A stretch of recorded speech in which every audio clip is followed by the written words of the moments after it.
Someone shared that December 26th marks the 127th anniversary of Mao's birth. Students in Liangyang City of the northeastern Jiangsu province made Mao's paper-cut portraits to celebrate this important occasion. Some supporters of the radical left called on Chinese people to boycott any Western festival, but instead celebrate the Chinese people's own Christmas Day, that is, the birthday of Mao. They also said that this day should be renamed as the People's Day. Someone replied, "If it weren't because I was able to tell from their clothing, I would have thought that this happened in 1968. Someone shared this video clip featuring a poor Chinese girl and her grandma.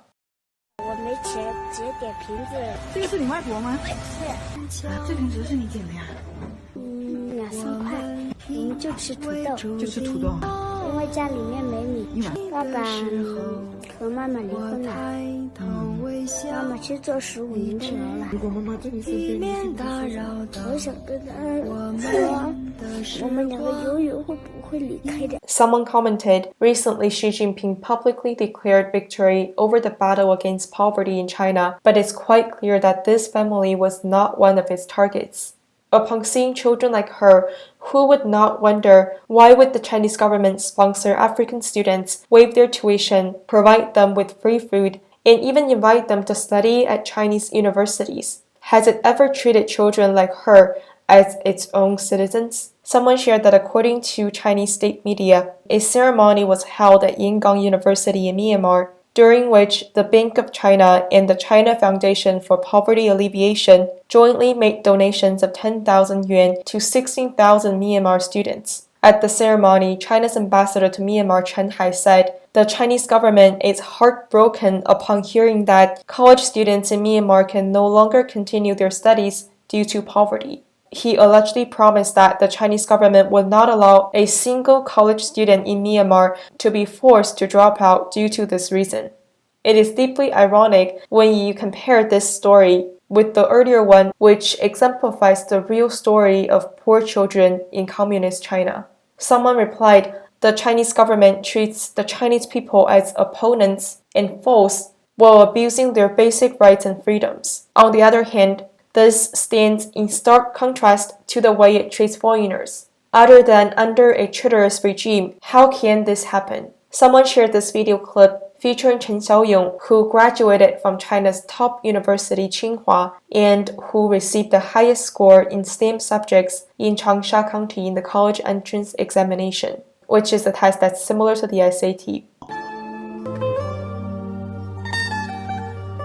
A netizen shared that my friend's ex-husband graduated with a bachelor's degree in physics from the prestigious Peking University. But instead of staying in Beijing, he came back to what's officially known as the Pearl River Delta Economic Zone to work at a small factory there. And after the factory was forced to shut down, he began a journey of freelancing by doing all kinds of temporary work. So the trajectory that he followed is quite similar to the one that the security guard embarked on.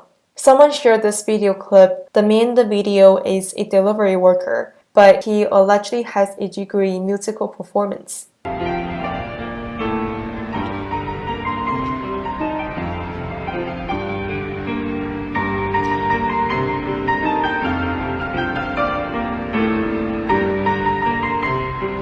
Someone replied, "There is a growing number of undergraduates and graduate students make a living by doing delivery work." Someone replied, "My child is graduating from college in 2 years. Watching this video pains my heart." Someone shared that this must be fake because given his capabilities, he can earn 200 yuan per hour if he becomes a tutor for young children who are seeking to learn piano. There would be no need for him to do delivery work. But a netizen replied, 200 yuan per hour is impossible to earn. At the max would be 30, and this is after all kinds of deductions were made.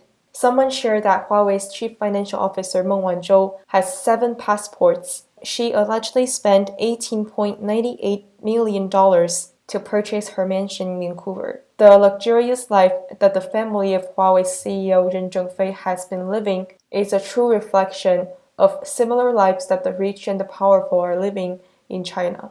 While on the other hand, Many among the 1.4 billion Chinese people are having difficulty even just to survive. Someone recalled a middle school classmate was raised in a rural family with poor living conditions. He attended Zhejiang University on a scholarship, and after he graduated with his BA, he was awarded a full-ride scholarship to finish his PhD in the US. After finishing his PhD, he decided to stay in America. Since then, he has been leading a joyful life and is also quite successful career-wise.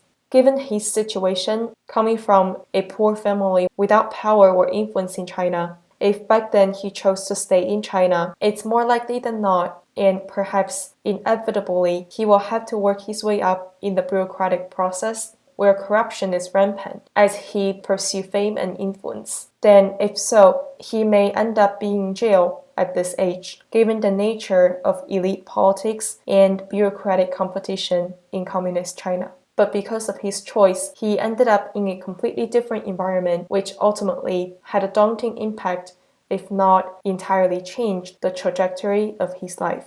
Someone shared this picture, which shows that a Chinese parent who is holding a baby stroller while crossing the street as suspected illegal personnel, and the baby stroller was marked as a non-motor vehicle that was illegally using the crosswalk for pedestrians. Someone shared that President Trump recently vetoed the $732 billion defense bill. In a message to the House of Representatives, President Trump said that the defense bill is a gift to China and Russia.